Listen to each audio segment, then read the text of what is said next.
और एक बड़ी दिलचस्प बात मैं कहना चाहता हूँ कि मुझे ना शुरू से ही लग गया था कि यार मैं तो एक्टर ही हूँ, मैं एक्टर ही हूँ भाई, बस मुंबई जाना है मेरे को। हमार बदला पूरा नहीं हुआ है भंवर सिंह, हम आएंगे ज़रूर। बहुत खुशी होती है जब आप कहीं भी लोग आपसे मिलने के लिए आते हैं और ये कहते हैं कि मैं लॉस एंजलिस में रहता हूँ पिछले 20 सालों से और मैं इंडियन हूँ, और जब मैं पूरे परिवार के साथ पंचायत देखता हूँ तो मुझे बहुत खुशी होती है और ऐसा लगता है कि मैं वापस भारत आ गया हूँ। और आप पंचायत से मुझे पूरा भारत दर्शन करवा देते हैं।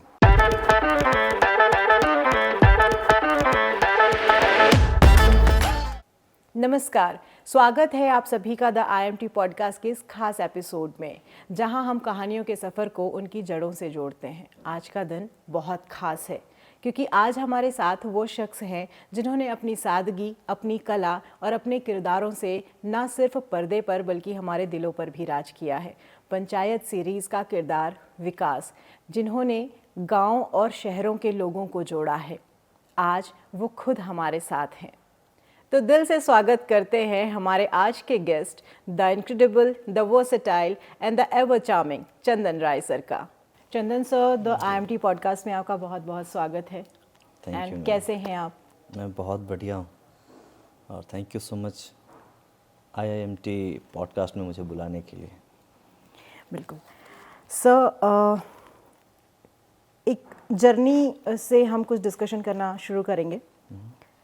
चंद सवाल मेरे पास हैं, कुछ हंसी मजाक के भी हिस्से हैं और एक इमोशनल टच भी है इस जर्नी में, क्योंकि द IMT पॉडकास्ट का टैगलाइन ही है जर्नी टू स्टोरी। वाह। चंदन सर, छोटे से गांव से लेकर पंचायत जैसे बड़े शो तक का सफ़र कैसा रहा आपका, और आपकी जर्नी ने आपको सबसे बड़ी सीख क्या दी? ये तो बहुत छोटा सा सवाल लेकिन बहुत बड़ा आंसर है इसका। ये कि सफ़र था और था क्या, चल ही रहा है अभी और चलता ही रहेगा। लेकिन जैसा आपने कहा कि बचपन से अभी तक का सफ़र कैसा रहा, बचपन से ही बहुत शुरुआत से ही मैंने डिसाइड कर लिया था कि मुझे करना क्या है, और उसी के इर्द गिर्द मेरी सारी चीज़ें शुरू हो गई थी। जैसे उस समय इंटरनेट वगैरह नहीं था हमारे गांव में, तो न्यूज़पेपर में जो सप्लीमेंट्री आते थे जिसमें नई दिशाएं, नई राहें, तो उसमें करियर ओरिएंटेड कुछ कॉलम्स रहते थे। उस न्यूज़पेपर का नाम याद है आपको? हाँ, कौन सा स्वीपर? न्यूज़पेपर का नाम याद न्यूज़पेपर, है? ओके, आई एम सो, हाँ है ना। वो मेरे घर पे आता था हिंदुस्तान और फिर दैनिक जागरण। तो दैनिक जागरण में आई थिंक नई राहें करके ट्यूसडे को या मंडे को आता था वो सप्लीमेंट्री, और सेम इसी तरह से नई दिशाएं हिंदुस्तान का हुआ करता था। तो उसमें तो मैं देखता था कि यार अगर मुझे अभिनय में अपना करियर बनाना है तो कहाँ पे हो सकता है एडमिशन लूँ या आगे क्या करूँ। अभी तो हमारे पास है इंटरनेट, हम फट फट सब कुछ पता कर हाँ, लेते हैं। बिल्कुल। तो ना मैं वो कटिंग करके रखता था कि अच्छा, अगर मुझे अभिनय में जाना है तो उसके रास्ते क्या क्या हो सकते हैं। तो मैं सोचा कि यार ऐसे ही मुंबई जाने से अच्छा है कि थोड़ा बहुत हम उससे रिलेटेड चीज़ें उसी के इर्द गिर्द हम रहें। तो हमने मास कॉम को फिर ढूंढा। मास कॉम इसीलिए कि जैसे अभी देखिए, अभी हम दोनों बात कर रहे हैं पॉडकास्ट में, जी पास में माइक लगा है, दूर उधर कैमरा लगा है। जी। तो मुझे ऐसा लगा कि यार अगर अभिनय करना है तो हम यही लाइट, कैमरा, माइक के आसपास ही रहेंगे, इसी के इर्द गिर्द रहेंगे, और जब मुंबई जाएंगे तो फिर जाएंगे। तो इसीलिए मैंने मास कॉम ढूंढा, और इतनी प्यारी जर्नी थी कि मतलब हमेशा पिक्चर देखना मुझे बहुत अच्छा लगता था, और हमारे यहाँ इलेक्ट्रिसिटी भी बहुत लेट से पहुँचा। तो हम लोग जो मेरे और भाई लोग थे, हम लोग सब मिलके भाड़े पे बैटरी लाते थे। मूवी देखना, यहाँ एक सवाल मेरे मन में आ रहा है, जी। मूवी देखना आपको थिएटर में ज़्यादा पसंद आता था या घर पे देखना पसंद करते थे? वो डिपेंड करता था कि अगर कहीं से पैसे आ गए तो थिएटर में चला जाता था, और नहीं तो फ्राइडे को 9:30 में आता था, दूरदर्शन पे फिल्में आती थी। फिर सैटरडे को 10:30 में आती थी, और संडे को आई थिंक 4 बजे से आती थी दूरदर्शन पे। तो ये 3 दिन मेरे फेवरेट होते थे, और ये तीनों दिन मैं फिल्में देखता था। और जब कुछ कहीं से कुछ पैसे से मिल जाते थे तो फिर हम पिक्चर हॉल में चले जाते थे। तो उस समय मिथुंदा, गोविंदा और ये बहुत सारी फिल्में मैंने इन लोगों की देखी हैं। बट नई फिल्में नहीं होती थी, ये सब पुरानी फिल्में वहाँ लगती थी। नई फिल्में मैं महनार का रहने वाला हूँ, ये वैशाली डिस्ट्रिक्ट में आता है, जी। हाजीपुर से तकरीबन 30-32 किलोमीटर दूर है। तो वहाँ पे नई फिल्में नहीं लगती थी। बट यही था, मतलब मन में था कि यार, और एक बड़ी दिलचस्प बात मैं कहना चाहता हूँ कि मुझे ना शुरू से ही लग गया था कि यार मैं तो एक्टर ही हूँ, मैं एक्टर ही हूँ भाई, बस मुंबई जाना है मेरे को। तो जगह तक पहुंचना है, सही जगह तक। हाँ, तो मतलब कभी ऐसा नहीं हुआ कि ये क्योंकि मुझे पता था कि मुंबई जाऊँगा, मुझे कुछ कुछ तकलीफ़ें होंगी, मैं उसके लिए तैयार था। और ऐसा नहीं कि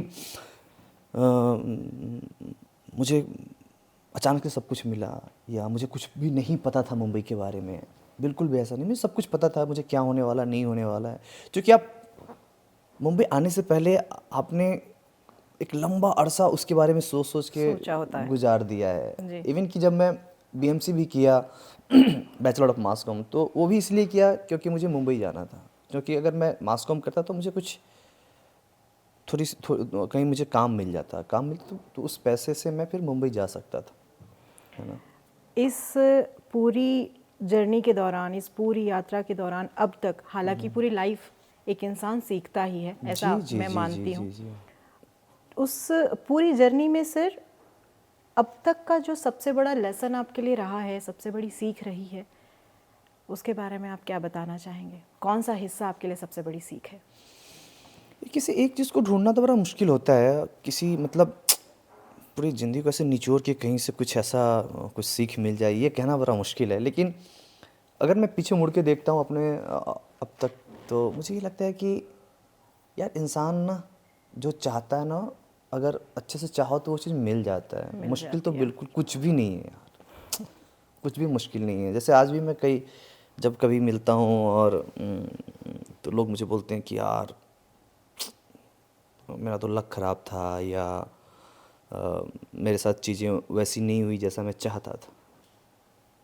तो मुझे थोड़ी हैरानी होती है। मुझे ऐसा लगता है कि तेरे चाहने में वो शायद वो ईमानदारी नहीं थी, या वो शिद्दत नहीं था। क्योंकि अगर तू ईमानदारी से चाहेगा ना, तो वो हर चीज़ मिलना ही है जो हम चाहते हैं। और यकीन मानिए, मुश्किल तो कुछ भी नहीं है। अच्छा, आपसे बहुत नज़दीकी तौर पे ये सवाल जुड़ा हुआ है। जी। पंचायत की स्क्रिप्ट पढ़ने के बाद सबसे पहला रिएक्शन आपका? जब मैंने पहली दफ़ा पढ़ा था तो मुझे लगा कि जो हमारे राइटर हैं उनका नाम भी चंदन है। तो मुझे लगा कि यार चंदन सर ने पहले मुझे देखा होगा, फिर उन्होंने विकास के कैरेक्टर को लिखा होगा। आई थिंक यही सवाल था, या फिर कुछ और था आपका? जी बिल्कुल, कि आपने पहली बार पंचायत की स्क्रिप्ट आपके हाथ में आती है, और वो नहीं तो स्क्रिप्ट आपके स्क्रिप्ट हाथ तो में जी आते ही एक हाँ। किसी भी चीज़ का पहली बार हाथ में आना और हमारा रिएक्शन, तो क्योंकि पंचायत नहीं तो बड़ी ऐसे तो करीबी। सिर्फ पंचायत ही नहीं, जैसे ही अभी भी मतलब कोई भी स्क्रिप्ट मेरे पास जब आता है, पहली दफ़ा जब आता है, तो देखो मैं एक अभिनेता हूँ, तो अभी ना मेरा सब कुछ अभिनय के आसपास हो गया है। जी। तो जैसे ही कोई स्क्रिप्ट मेरे पास आता है ना, तो ऐसा लगता है कि यार ये किसी धार्मिक ग्रंथ है मेरे लिए। बहुत शिद्दत से उसको महसूस करता हूँ, लगता है कि अरे ये सारे जो लफ्ज़ हैं ये सब सूखे हुए हैं, मरे हुए हैं। अब इसको मैं पढ़ूँगा, इसमें रंग डालूँगा, इसमें थोड़े से मिजाज डालूँगा, और इसको फिर से सारे लफ्ज़ ये स्क्रिप्ट के पन्नों से ऐसे ऐसे उड़ने लगेंगे। जैसे ही इसको आप ये आपकी इमेजिनेशन होती है। हाँ, जैसे आप इनको विचार डालते हो, इसमें रंग डालते हो, इसमें अपना कुछ करते हो, तो सारे शब्द बोलने लगते हैं अपने आप, है ना। तो जैसे ही कोई भी स्क्रिप्ट मेरे पास आता है, कोई भी स्क्रिप्ट, वो बिल्कुल मेरे लिए किसी धार्मिक किताब से के बराबर होता है। क्योंकि मैं चूँकि अभिनय ना बहुत हद तक मुझे लगता है कि ये बहुत ही आध्यात्मिक मामला है। क्योंकि वो जो कैरेक्टर है, आप कोशिश करते हो कि उस कैरेक्टर की रूह तक पहुंचा जाए। बिल्कुल। और जब बात रूह की हो तो वहाँ आध्यात्मिकता आ जाती है। क्या बात है सर, कभी आपको अपने असल गांव और पंचायत में बिताए दिनों की याद आई जब आप शूटिंग के दौरान काम कर रहे थे? हाँ, क्यों नहीं याद आएगी।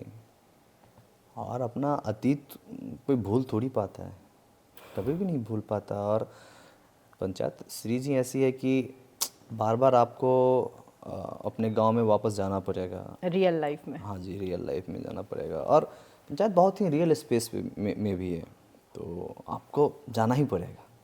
और मतलब कोई भी अभिनेता कहाँ से कुछ करेगा, वो तो अपने पास्ट लाइफ में जाएगा ही ना। बिल्कुल या सही। तो कुछ कल्पनाओं में ढूंढेगा, कोई रेफरेंस ढूंढेगा कि हाँ मेरे लाइफ में फलाना ऐसा करता था, चिलाना ऐसा करता था, तभी संभव है। बिना आप अपने निजी ज़िंदगी में जाए या निजी ज़िंदगी में ताक झाँक किए किसी भी कैरेक्टर को बनाना बड़ा मुश्किल हो जाता है। राइट। एक्टिंग में आने का सपना किस इंसान ने सबसे पहले आपको इंस्पायर किया? अच्छा, एक्टिंग में आने के लिए किसी इंसान ने नहीं किया,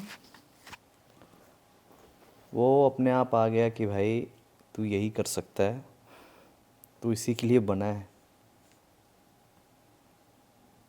ये एक चीज़ मैं कहना चाहता हूँ कि किसी इंसान को देख के कोई काम करना, ये आदत बुरी है। अंदर से तेरे को फीलिंग आया है तो कर। अबे भाई साहब ठंड में शर्ट पहने हैं, इनको देख के मैं भी शर्ट पहन लूँ, या वो कोट पहने हैं मैं भी कोट पहन लूँ उनको देख के, ये ज़रूरी नहीं है। आपको जैसे चीज़ें महसूस हो रही हैं वो चीज़ करो। मुझे महसूस हुआ कि मुझे अभिनेता बनना चाहिए जी।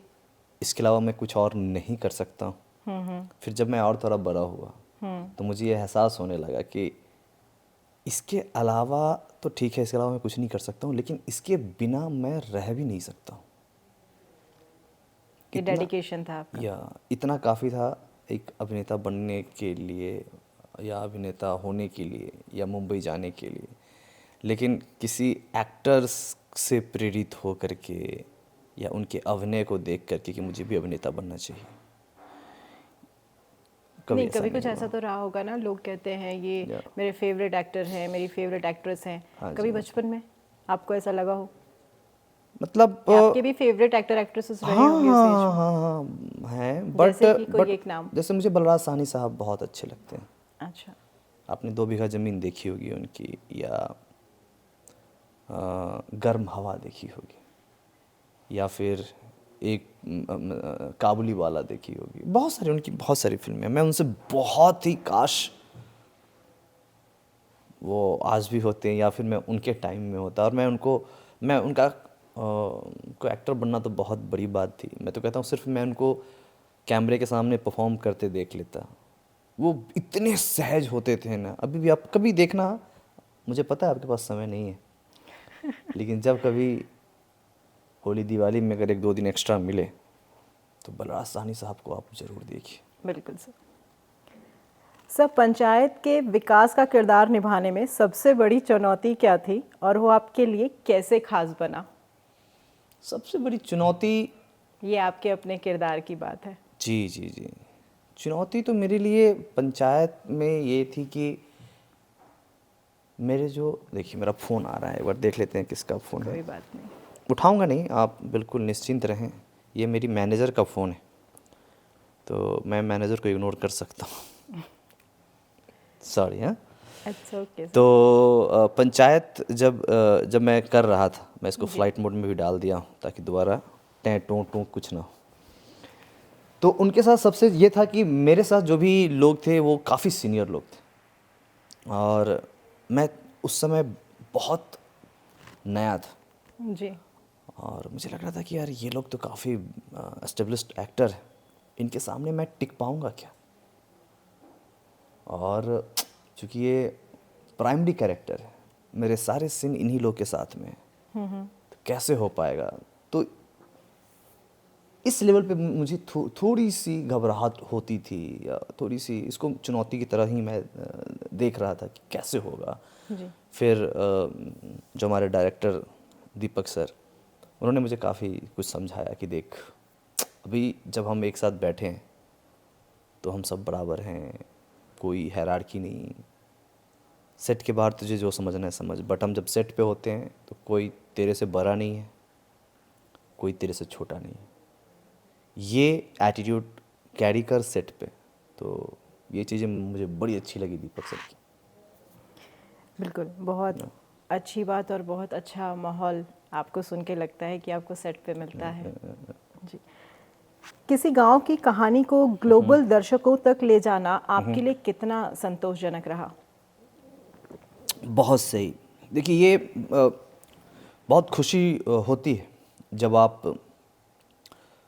कहीं भी लोग आपसे मिलने के लिए आते हैं और ये कहते हैं कि मैं लॉस एंजलिस में रहता हूँ पिछले 20 सालों से, और मैं इंडियन हूँ, और जब मैं पूरे परिवार के साथ पंचायत देखता हूँ तो मुझे बहुत खुशी होती है, और ऐसा लगता है कि मैं वापस भारत आ गया हूँ। और आप पंचायत से मुझे पूरा भारत दर्शन करवा देते हैं, खासकर उत्तर भारत। हालांकि अमूमन पूरे हिंदुस्तान की यही हाल है, बट खैर, तो मुझे बड़ी खुशी होती है कि इस ग्लोब पे जहाँ भी लोग बसते हैं, रहते हैं, ना केवल हिंदुस्तानी, जो कभी हिंदुस्तान के कल्चर से अवगत नहीं है, उन्हें भी पंचायत बहुत पसंद आता है ना। क्यों? क्योंकि ये शो बहुत ऑर्गेनिक है। जी। ये शो कहीं आपको ये नहीं लगेगा कि फिल्मी जैसा कुछ हो गया, एक हीरो आता है और समाज के सारे विलेन को मार देता है, ऐसा नहीं होता है। ये फिल्म ये हमारा सीरीज ऐसा है कि हमारे आसपास में ही हमारे भले बुरे लोग रहते हैं, और आपको उन्हीं के बीच में रहना होता है उन्हीं ना। के बीच में सब कुछ मैनेज करना उनके, होता है। हाँ जी, हाँ जी, हाँ जी। तो बड़ी खूबसूरत है ये, और मैं बहुत शुक्रगुजार हूँ ईश्वर का कि करियर की शुरुआत में मुझे ऐसे सीरीज़, ऐसे प्रोजेक्ट में काम करने का मौका मिला है अब तक। सिर्फ पंचायत ही नहीं, इसके अलावा भी, जी। जिससे लोगों ने पसंद किया या फिर मेरे कैरेक्टर को पसंद किया। ना सिर्फ विकास, बल्कि और भी जो मैंने बतौर अभिनेता कैरेक्टर प्ले किए हैं, उन सभी कैरेक्टरों को लोगों ने बड़ा पसंद किया। ये गलतफहमी नहीं है मेरी, ऐसा लोग कहते हैं और ऐसा मुझे महसूस होता है। जी बिल्कुल। तो जी अगले सवाल पे चलेंगे, जी जी, कॉफ़ी की अगली सिप बिल्कुल। के नहीं साथ। नहीं, इसको मैं ठंडी होने नहीं दूंगा। क्या विकास जी का किरदार आपकी रियल लाइफ पर्सनालिटी को किसी तरीके से इन्फ्लुएंस करता है? बहुत इस खूबसूरत। किरदार ने आपके पर्सनल लाइफ और प्रोफेशनल लाइफ को किस तरीके से चेंज किया है सर? ओके। जब आप कोई कैरेक्टर करते हो तो आप ना उसको आप अपने अंदर डेवलप करते हो। कोई भी एक कैरेक्टर आया है, उसको आपने, और ये डेवलप करने का वो तरीका क्या है? वो है स्क्रिप्ट। आप जितनी बार पढ़ते हो, स्क्रिप्ट में सब कुछ मेंशन रहता है कि ये बंदा कैसे चल रहा है, कैसे बात कर रहा है, या फिर जो जो उसके शब्द हैं, डायलॉग हैं, वो शब्द ही वो कैरेक्टर डिफाइन करता है। करेक्ट? तो जब हम कोई कैरेक्टर को गढ़ते हैं, बनाते हैं, एक मूरत, एक सूरत बना देते हैं, और फिर आप उसको 1 2 3 महीने उसका शूट करते हो, तो निश्चित रूप से आपको शूट के दरमियान ऐसा लगता है कि चंदन कहाँ है? मैं उसी तरह से बात कर रहा हूँ, सेट पे, होटल में भी, आसपास हर तरह से मैं, मतलब जैसा मेरा जो XYZ कैरेक्टर है, मैं उसी तरह से बिहेव कर रहा हूँ, उसी तरह से बातें कर रहा हूँ। तो आप इस कदर उसमें इन्वॉल्व हो जाते हो, और जब रैप अप होता है तो हमेशा तकलीफ़ होती है। तकलीफ़ इसलिए होती है कि अब ये जो कॉस्ट्यूम है इसको उतार के फेंकना है। चलो, ऊपर का कॉस्ट्यूम तो उतार के तुमने रख दिया। भाई, अंदर जो तुमने पहना है ये कॉस्ट्यूम, जो तूने एक कैरेक्टर को गढ़ा है, बनाया है, क्रिएट किया है, इतने दिन उसके साथ रहना, उस कैरेक्टर को अपने अंदर यस, डाल के रखना, और यस, जी, उसको तुरंत आप नहीं निकाल सकते, और ये हमेशा तकलीफ देती है। मतलब आप उसको मारते हो, गला घोटते हो, जिसको आपने ही पैदा किया है अपने अंदर, उसके साथ जिया है आपने। अब कैसे इसको आप इसको ख़त्म करोगे? इतना, मतलब लास्ट डे, या फिर लास्ट डे तो मुझे हमेशा, जब भी मेरा कोई किसी भी प्रोजेक्ट का लास्ट डे होता है तो मुझे बड़ी तकलीफ़ होती है। सिर्फ कैमरे के मतलब सिर्फ जो भी मैं फिल्म में सीरीज़ कर रहा हूँ इसके लिए नहीं, जब मैं थिएटर भी करता था तो उस समय भी इस तरह की समस्याएं आती थी मेरे साथ, क्योंकि आप रात दिन उसके डायलॉग्स पढ़ रहे हो, रात दिन आप उसी जोन में हो। क्या करूं, नहीं है इसके अलावा मुझे कुछ नहीं आता, क्या करूं, मुझे इसके अलावा कोई काम नहीं सूझता। आप रात दिन उसी जोन में रहते हो। फिर जब वो शूट हो जाता है, या जब वो प्ले ख़त्म हो जाता है उससे, तो इसका निश्चित रूप से अभिनेता के मनस्थिति पे असर पड़ता है। अचानक से आप नहीं निकलते। अगर मुझे कहीं शूट में जैसे मैं एक बहुत ट्रेंड एक्टर नहीं हूँ, तो अगर मुझे हंसना होता है, रोना होता है, या किसी भी जीवन के किसी भी भाव को एक्सप्रेस करना होता है, तो उसके लिए मुझे अंदर कुछ तैयारी करनी होती है। फीलिंग्स लानी पड़ती हैं, या अगर मुझे रोना है तो मुझे अपने आप को तकलीफ देना होता है। देनी होती है। बहुत सारे एक्टर हैं जिनके पास टेक्निक है, जो ट्रेंड हैं, बिल्ड ट्रेंड हैं, वो फटाफट कर लेते हैं। मेरे को लगता है थोड़ा सब रियल में और एक्चुअल में करना होता है, फील करना करके। होता है। नहीं, उसके आसपास रहने की कोशिश करता हूँ। बहुत रियल या बहुत परफेक्ट वाली चीज़ें तो पता नहीं क्या होता है, और होता भी है कि नहीं होता है, बट उसके करीब या उसके आसपास भी चला जाऊँ जी, तो लगता है एक अभिनेता के तौर पे मेरी ड्यूटी पूरी हुई। अच्छा सर, आज के दौर में OTT प्लेटफॉर्म्स ने कलाकारों को कितना बदल दिया है? आपको इस बारे में ऐसा कुछ लगता है कि हाँ, बदलाव हुआ है, और क्या ये बदलाव सकारात्मक है? एक्टरों को बदल दिया है OTT के आ जाने से। ऐसा ऐसा लगता है तो आपको कि कलाकारों में बदल गए चेंजेस आए हैं OTT प्लेटफॉर्म्स के आने से? किस मायने में चेंजेस आप जानना चाह रही हैं? जैसे कि सर, उनकी परफॉर्मेंस को लेकर हो, या पहले काफ़ी जो मूवीज़ बना करती थी, या कोई भी शोज़ रिकॉर्ड हुआ करते थे कैमरे पे, आपने देखा होगा आजकल क्रोमा और रोमा का बहुत टाइम चल गया है। स्टूडियो लोग छोटा सा बनाते हैं, उसमें सारी दुनिया दिखाते हैं। बिल्कुल। इसके अलावा लोग फैमिली के साथ थिएटर्स में जाना पसंद करते थे, अभी वो रुझान कुछ कम है। अब लोगों के पास शायद टाइम भी नहीं होता, तो कहीं ना कहीं चलो चीज़ें मिस नहीं होती, वो OTT के बहाने देख लेते हैं। ओके। इन सब चीज़ों के साथ साथ एक कलाकार के अपने काम करने के तरीके में, अपनी OTT मानसिकता के पे, बाद, हाँ, जी बिल्कुल, देखिए, मेरा ये मानना है कि यार अभिनेता को नहीं पता चलता कि वो OTT के लिए काम कर रहा है या थिएटर के लिए काम कर रहा है।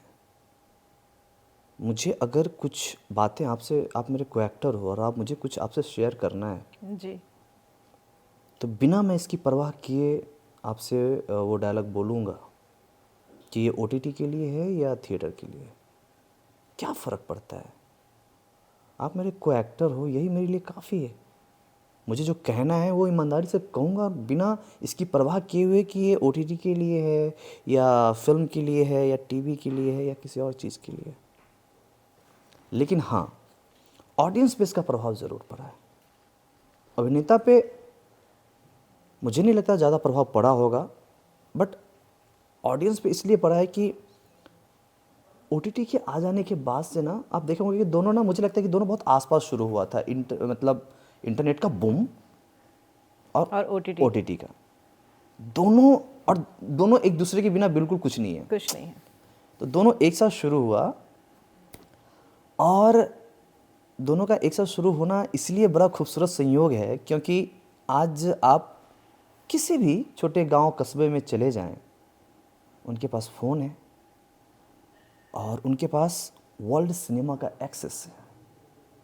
कोरियन ड्रामा में क्या हो रहा है उनको पता है, ईरानियन फिल्म में क्या चल रहा है, उनका तरीका कैसा अलग है, पूरे पूरे वर्ल्ड सिनेमा उनके पास। तो अब तक जो हम अपने हिंदुस्तानी जो सिनेमा है उनमें हम ये थे कि भाई हीरो है, हीरोइन है, रोमांस है, प्यार मोहब्बत होगा, हीरो फिर अपनी माँ या अपनी बहन का बदला लेगा, विलेन मरेगा, हीरो फिर जीत गया। तो अभी क्या है कि ये सब चीज़ थोड़ा सा बदला ओटीटी के आ जाने के बाद से। कंटेंट में एक कंपटीशन हुआ कि भाई कौन कितना अच्छा कर सकता है, क्योंकि सिर्फ कंटेंट, क्योंकि अभी क्या है ना कि अपना वर्ल्ड में देखो बहुत बढ़िया बढ़िया कंटेंट को लोग पूछ रहे हैं, अच्छा कंटेंट है, लोग ढूंढ के देख रहे हैं, रेकमेंड कर रहे हैं कि प्लीज़ आप वो देखना, वो मुझे बहुत अच्छा लगा, आप वो देखना, वो देखना। किसी बहाने लर्निंग भी बढ़ रही है। Yes yes. तो ना मुझे लगता है ऑडियंस रिच हुई है, ऑडियंस को पता चला कि भैया वर्ल्ड में ये हो रहा है, हम कहाँ हैं भाई, हम क्या देख रहे हैं, हम किस तरह के कंटेंट कंज्यूम कर रहे हैं। वर्ल्ड में तो इतना बढ़िया बढ़िया सारे, उधर मालपुआ, उधर मस्त ऑर्गेनिक फल फ्रूट रखा हुआ है, हम इधर बासी खाना खा रहे हैं। और सबसे बड़ी चीज़ कि गांव में वो लिमिटेड टाइम ड्यूरेशन पे, डेज पे, वीकेंड पे ही कभी मूवी देखने को मिलती थी। अमूमन घरों में टीवी भी नहीं हुआ करते थे। लेकिन आज हर कोने कोने तक ओटीटी की वजह से या इंटरनेट की वजह से, सीरीज़ के बहाने कह लीजिए, लोगों तक हर तरीके की चीज़ें पहुंच जाती हैं। जी जी जी। चाहे वो पिक्चर की बात हो, सीरीज़ की बात हो, है ना, बॉलीवुड हो, हॉलीवुड हो, कुछ भी हो। जी। बिल्कुल सही। आगे फ्यूचर में कुछ आपकी अपनी भी इच्छाएं होंगी, कुछ ऐसे ड्रीम्स होंगे, किस तरीके का किरदार आप निभाना चाहेंगे? वाह। मतलब एक अभिनेता के तौर पे तो मैं सभी तरह के कैरेक्टर करना चाहूँगा, और संयोग से मुंबई ने मुझ पे यकीन भी किया है, और मैं कई तरह के अलग अलग कैरेक्टर भी कर रहा हूँ और मैंने किया भी। जी। और सभी तरह के कैरेक्टर मैं करना चाहूँगा। मैं सिर्फ, मतलब एक अभिनेता कभी नहीं चाहेगा कि वो सिर्फ अच्छा हीरो जैसा प्ले ही करे। नहीं यार, अगर मैं अभिनेता हूँ तो समाज में जितने सारे रंग हैं, जितने सारे इंसान हैं, मैं उस सभी इंसानों को इसी एक शरीर के होते हुए उन सभी शरीरों में घुस के उनकी मनस्थिति को जान के, समझ के हर हिस्से को जीना जीना चाहता चाहता हूँ, है ना। बहुत बढ़िया। ना कि सिर्फ एक ही समाज में जो एक ही पहलू है, मैं उसी तरह से नहीं। अगर मैं अभिनेता हूँ तो मैं चाहूँगा कि मैं सभी तरह के कैरेक्टर करूँ। अब थोड़ा सा ट्विस्ट क्वेश्चंस की तरफ चलते हैं। बिल्कुल। अगर आपको पंचायत के किरदारों के साथ असली गांव में एक दिन बिताना पड़े तो आप किसके साथ सबसे ज़्यादा समय बिताना चाहेंगे? प्रधान जी के साथ। क्यों? क्योंकि अच्छा, इस सवाल से खुशबू नाराज हो सकती है। नहीं, खुशबू जी तुम्हारे सुन साथ, रही होंगी हमें। हाँ, अगर खुशबू सुन रही है तो मैं आपको बता दूं कि इन्होंने सवाल किया था सिर्फ एक दिन बिताने के लिए। तुम्हारे साथ मैं पूरी ज़िंदगी बिता रहा हूँ। तो प्रधान जी के साथ इसलिए क्योंकि वो काफ़ी एक्सपीरियंस्ड है। उन्होंने जीवन के कैसे पड़ाव में हैं, जिन्होंने अपनी ज़िंदगी के बहुत सारे उतार चढ़ाव देखे हैं, तो बहुत एक्सपीरियंस्ड हैं वो। उनसे अगर एक दिन उनके साथ गुजारने का मौका मिलेगा तो बहुत कुछ सीखने को मिलेगा। वो अपने जीवन से मुझे कुछ सिखाएंगे, बताएंगे। तो एक तरह से वो एक खुली किताब होगी मेरे लिए। तो मैं चाहता हूँ अगर कुछ ऐसा हो तो उनके साथ एक दिन बिताऊँ। शूटिंग के दौरान सबसे कठिन सीन कौन सा था और क्यों आपके लिए? कठिन सीन कोई कहीं थोड़ा सा तो अभी लगा क्या है कि होगा या सीजन थोड़ा सा 1 मुश्किल 2 है? 3 4 शूट कर लिया है, मतलब 32 एपिसोड्स। बाप रे, इसमें से किसी एक को ढूंढना बड़ा मुश्किल हो रहा है। टचवुड। ढूंढना थोड़ा मुश्किल है, और कठिन तो नहीं मुझे लगता है, क्योंकि उसकी तैयारी बहुत होती है मैम। अगर मान लो कि आज हम ये सीन शूट कर रहे हैं, मान लो ये हम एक सीन चल रहा है, तो इसकी तैयारी ये लोग, राइटिंग अगर 1 साल पहले शुरू हो रहा है, फिर प्री पे 2 महीने ये लोग काम करते हैं, और जब वो हम तक आता है तो शूट के दरमियान भी कुछ भी ऐसा फकअप नहीं होता सेट पे, सब कुछ स्मूथ होता है। आप सिर्फ शूट करते हो और घर जाते हो, और एक अभिनेता भी बहुत अच्छे से तैयारी करके आता है सेट पे, कि सेट पे अगर 150-200 लोग सिर्फ इस प्रोजेक्ट के लिए काम कर रहे हैं, तो आपको भी अपनी जिम्मेदारी समझनी चाहिए और एहसास होना चाहिए आपकी अपनी जिम्मेदारी का, और आप पूरी तैयारी से आते हो, अपना काम करते हो। तो मुझे अभी तक कोई ऐसा सीन नहीं लगा जो मुश्किल था, कोई भी सीन नहीं था, क्योंकि सब लोग तैयार होकर के आते हैं, अपना काम करते हैं और फिर वापस होटल चले जाते हैं। आपके फैंस जानना चाहते हैं, और इनफैक्ट हम सभी जो यहाँ। यहाँ पर हैं, जी। ऑफ स्क्रीन चंदन रॉय का टिपिकल दिन कैसा होता है? बहुत बोरिंग। देखो यार, मैं वही सुबह उठा, जो कुछ रीति रिवाज होता है ना, वो ये खाओ वो पियो गर्म पानी ये वो सब किया। अगर अर्ली मॉर्निंग वाली मीटिंग वीटिंग होती है, आमतौर पे मैं पार्क चला जाता हूँ और 1-2 घंटा, मतलब मुझे वॉक बहुत पसंद है, बजाय जिम में जा कर के लोहा उठाने से ज़्यादा अच्छा मुझे लगता है कि मैं वॉक करूं, और तब 10,000 स्टेप्स तो पूरा कर ही लूँ जो ऐसा। आपकी स्मार्ट वॉच कहती है, हाँ, बेसिक तो पैरामीटर्स के जी, साथ। तो वो मैं पूरा करता हूँ, और फिर वापस घर आ कर के सिंपल कुछ अच्छा मतलब खाना पीना खाया। और मुझे खाना बनाना, मतलब खुद के हाथ से बना के खाना मुझे अच्छा लगता है, और कुछ अच्छी फिल्में देख लेता हूँ अगर कुछ मीटिंग वगैरह ना हो, या फिर कुछ आजकल तो पढ़ने का भी बहुत मतलब क्रेविंग होते रहती है कि मैं ये जवाब पढ़ आपने लूँ वो पहले ही पढ़ दे लूँ। दिया। सवाल मेरा ये था जी। रैपिड फायर के लिए कि आपको खाना खाना ज़्यादा पसंद है या बनाना? तो फिर पढ़ता हूँ और अच्छी फिल्में देखता हूँ, फिर शाम हो जाती है, ऐसे होता है। क्या आपने कभी बट मैं बहुत ज़्यादा पार्टी वाला लड़का नहीं हूँ कि मैं, अरे यार चलो यार बस कुछ कर लें आज, चीयर्स हो जाए। मुझसे नहीं हो पा रहा है, मतलब हो नहीं पा रहा, मैं कर ही मतलब मुझसे नहीं, मैं बहुत थोड़ा सा पर्सनल स्पेस वाला टाइप का लड़का हूँ। क्या आपने कभी अपनी एक्टिंग स्किल्स का इस्तेमाल मम्मी पापा की डांट खाने से बचने के लिए किया? कभी नहीं? अरे याद कीजिए कभी मेरे बचपन में।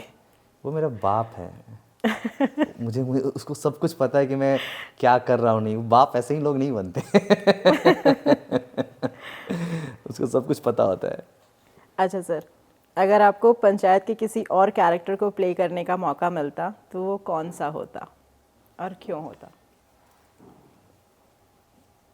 बाप रे, ऐसा तो कभी सोचा ही नहीं विकास के अलावा मैं।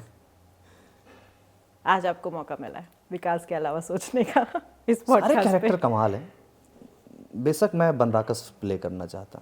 बनराकस? हाँ जी, हाँ जी। क्यों? क्यों? क्योंकि बनराकस बहुत सही मुझे इसलिए लगता है कि अगर वो सवाल करता है सिस्टम से कि भैया रोड नहीं बनी है तो क्यों नहीं बनी है, और बन जाएगी क्या होता है, मेरे को बता ना, डेट बता कब तक बनेगी। मैं पैसा दे रहा हूँ ना, टैक्स पे कर रहा हूँ, मेरा हक है, मुझे जानने का है कि मेरे पैसे कहाँ जा रहे हैं। अगर रोड नहीं बन रहा है तो मेरे को बता कब तक बनेगा। अगर कहीं शौचालय नहीं है या कहीं पानी की समस्या है या कुछ, तो सवाल करता है और वो चाहता है कि हो। जैसे अगर मुझे उस हम लोग के घर में कोई तकलीफ होती है तो हम तुरंत सॉल्व कर लेते हैं ना, तो जब हमारे गांव में फुलेरा में कोई समस्या हो रही है तो सॉल्व क्यों नहीं हो रही है, क्यों भटकना पड़ रहा है, कभी सांसद कभी विधायक कभी कुछ। इसलिए मुझे बनराकस अच्छा लगता है। प्रधान जी और सचिव जी में से किसके साथ डिनर टेबल पे बैठकर ज़्यादा मज़ा आएगा आपको? दोनों के साथ। दोनों बहुत प्यारे आदमी हैं और दोनों मेरे पसंदीदा हैं, तो मैं चाहता हूँ कि दोनों के साथ ऐसा हो। कुछ सवाल है मेरे पास, बहुत शॉर्ट शॉर्ट लाइंस में हम लोग जा डन। सकते हैं, बाकी आप नहीं, मेरे भी कुछ जितना सवाल हैं, अगर आप करोगे तो मैं भी सवाल करूँगा ना। पॉडकास्ट में ऐसा क्यों होता है कि सिर्फ एक ही तरह से सवाल पूछे जाते हैं? क्योंकि हमारे हिस्से पे बहुत कुछ जानने का बोझ भी होता है कि जानना होता है। कोई भी प्लेटफॉर्म है, किसी भी प्लेटफॉर्म के थ्रू बट मुझे लोगों तक एक अच्छी इन्फॉर्मेशन, एक लर्निंग पहुंच बट जाए। मुझे क्या लगता है, पॉडकास्ट का जो अभी जो चीज़ें हो रही हैं, ये मुझे बहुत अच्छा लग रहा है। क्यों अच्छा लग रहा है? क्योंकि अभी क्या है ना, सब लोग काफ़ी अगर घर में 4-5 कमरे हैं, सब अपने अपने कमरे में बिजी है, व्यस्त है, कोई किसी से बात नहीं करता। जब हम लोग बच्चे थे तो गांव के चौक चौराहे पे इसी तरह से पुलिया पे 5-6 लौंडे बैठे हैं, ग्रुप बना के। ग्रुप बना के बैठे के बातें कर रहे हैं, 2-2 घंटा बातें कर रहे हैं। मुझे अच्छा लगता है आज की यूथ या आजकल के जो भी लोग हैं, बड़े बुजुर्ग भी बैठ के पॉडकास्ट करते हैं, रैंडम बातें करते हैं। मैं तो कहता हूँ पॉडकास्ट में सिर्फ अच्छी अच्छी बातें नहीं होनी चाहिए यार, बकवास की बातें भी करो, लेकिन बातें करो। होती नहीं है आजकल। बहुत कम हो गई सबको अपने प्राइवेट स्पेस चाहिए भी, सब कुछ। अरे नहीं भैया, है ना। पंचायत में विकास अक्सर प्रहलाद और सचिव जी के बीच फंसा रहता था। प्रहलाद और सचिव जी के बीच ओके। आप असल जिंदगी में आप किसके बीच सैंडविच बनते हैं? मुझे कभी लगता है मम्मी कि पापा के हाँ बीच? हाँ हाँ, वही होते रहता है। मम्मी पापा के बीच में ही मेरा ज़्यादातर रहता है। मैं अभी ऐसा हूँ कि घर में खाना बना रहा हूँ तो मैं अपनी माँ से बात करते रहता हूँ, मम्मी से बात कर रहा हूँ और खाना बना रहा हूँ, क्योंकि वही सही समय मुझे लगता है कि अगर मान लो 45 मिनट 1 घंटे खाने बनाने में लग गए तो आप 1 घंटे मम्मी से बात कर सकते हो। क्या और कभी फिर ऐसा हुआ कि किसी फैन ने आपको विकास बोलकर पुकारा और सिचुएशन थोड़ी ऐसी बन गई, आपने एकदम पलट के देखा क्योंकि आप उस टाइम पे उस कैरेक्टर में होते हो? हाँ, ये हमेशा होता है, होता है। सेट पे भी होता है और बाहर भी होता है। तो हाँ, बट सिचुएशन ख़राब नहीं होता, बस मुस्कुराहट आ जाती है कि अरे हाँ, यार। थोड़ी सी अजीब सी सिचुएशन हो जाती है ना उस टाइम पे कि रियल हाँ नेम ये है, हाँ मेरे को फैन इस हाँ। नेम से बट जानता अभी अभी आप मुझे किसी कैरेक्टर के बुलाओगे ना, किसी भी कैरेक्टर नेम से, सिर्फ विकास ही नहीं, जो भी मैंने प्ले किए हैं, जो जितने भी कैरेक्टर, मैं खट से पीछे मुड़ के एक बार देख लूँगा अभी भी।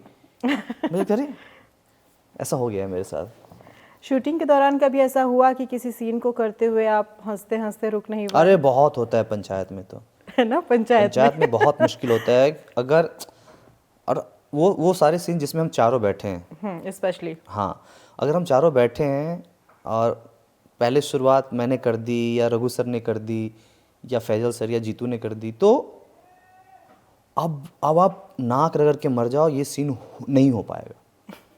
कोई ना कोई हंसी देगा, और डायरेक्टर भी, अब भाई अब क्या करे डायरेक्टर भी, ठीक है यार, अब वो 10-15-20 टेक हो गए हैं, लेकिन कोई ना कोई हल्का सा किसी को ऐसे से हो ही जाएगा, कोई और कोई कुछ बोले हंसी आ ही जाएगी। अब तो कई बार ऐसा हुआ है। सिचुएशन कैसे हैंडल करते हो फिर आप? फिर उसके बाद हम लोग को सुनाया जाता है कि सर अभी देखो सर, अभी लंच टाइम होने वाला है, या सर प्लीज़ ये सीन ख़त्म करना बहुत ज़रूरी, इसके बाद 2 सीन और हैं, नहीं हो पाएगा। हम लोगों को घंटा फ़र्क नहीं पड़ता। बट फिर भी मुझे लगता है कि हाँ सुनो, अब ज़्यादा हो रहा है, अब थोड़ा कंट्रोल करते हैं, कर लेते हैं इस सीन को। डांट मत पड़ती है सेट पे? नहीं यार, डांट नहीं पड़ती। पंचायत को सेट पे इतना कूल होता है कि 150-200 लोग हैं, लेकिन पता ही नहीं चलता कि कोई चिल्ला के बोल ही नहीं सकता किसी पे। कोई एक लफ्ज़ भी कहीं से आप सुन नहीं पाओगे। लोग यार हम शूट कर रहे हैं, क्या कर रहे हैं भाई, आवाज़ ही नहीं है कहीं से कुछ। तो पंचायत में ऐसा कोई डायलॉग है जो शूटिंग के बाद भी आपके साथ रह गया हो?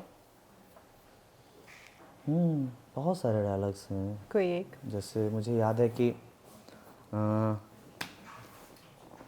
सीजन 2 में जब वो डांसर होती हैं एक, और जब वो अभिषेक को बोलती हैं कि आप क्या बनना चाहते थे, तो मैं तो MBA करना चाहता हूँ, तो यहाँ सचिव का बन गया। इसका मतलब है कि नाच तो आप भी रहे हो और हम सब अपनी अपनी जगह नाच ही रहे हैं। या फिर जब वो नशा मुक्ति वाला एक जो आता है बलराम या ऐसी कुछ उनका नाम रहता है, वो आते हैं और वो बोलते हैं कि पीता सिर्फ 2 ही आदमी हैं, एक जो ज़रूरत से कम कमाता है, एक जो ज़रूरत से ज़्यादा कमाता है। वाह, क्या खूबसूरत लाइन है। या फिर प्रहलाद चा का वो लाइन कि कोई भी समय से पहले नहीं जाएगा। इमोशनल टच भी है। हाँ जी, हाँ जी। अगर आपको असल ज़िंदगी में ग्राम विकास अधिकारी बनने का मौका मिले तो आप क्या करेंगे? सबसे पहला काम मैं करूँगा, क्या करूँगा मैं अपने गांव में? कुछ भी करूँगा, विपक्ष वाले तो आ ही जाएंगे बट उसकी परवाह नहीं करूँगा मैं। सबसे पहला काम ही सोच सफाई लीजिए। सुथरा ही करवाऊँगा। अच्छा। हाँ, क्योंकि गांव में थोड़े से ज़रूरत है कहीं, मतलब सिस्टमेटिक, कहीं भी कूड़ा कचरा या कहीं भी कुछ ऐसा चीज़ ना रखा जाए। अच्छा सर, इमेजिन कीजिए if Vikas ji becomes a tech savvy Instagram influencer, तो उनका सबसे पहला पोस्ट क्या होगा? विकास बन रहा है तो फिर तो हम चारों आएंगे और क्या पोस्ट करेंगे, वही ग्रुप में हाई कर देंगे एक बार और शाम वो में खेतों मिलेंगे में जो हम। सेट बना के बैठा था वो वाला हाई या कोई और बस हाई? वही, हमारा हाई का मतलब भी वही होता है और अच्छा, वहीं पे कुछ फोटो रील डाला जाएगा वहीं से कुछ। अब कुछ रैपिड फायर है मेरे पास अरे आपके वाह, लिए। ये सब रैपिड फायर से तो बहुत डर लगता है मुझे। प्रधान जी और सचिव जी में सबसे ज़्यादा मजाकिया कौन है? प्रधान जी। गांव का मेले का मज़ा या शहर के मॉल का मज़ा, क्या ज़्यादा पसंद? मेला भाई मॉल तो बहुत फैंसी सी चीज़ें हैं। फेवरेट डायलॉग फ्रॉम पंचायत और सीरीज 1 और 2 3 कहीं से भी?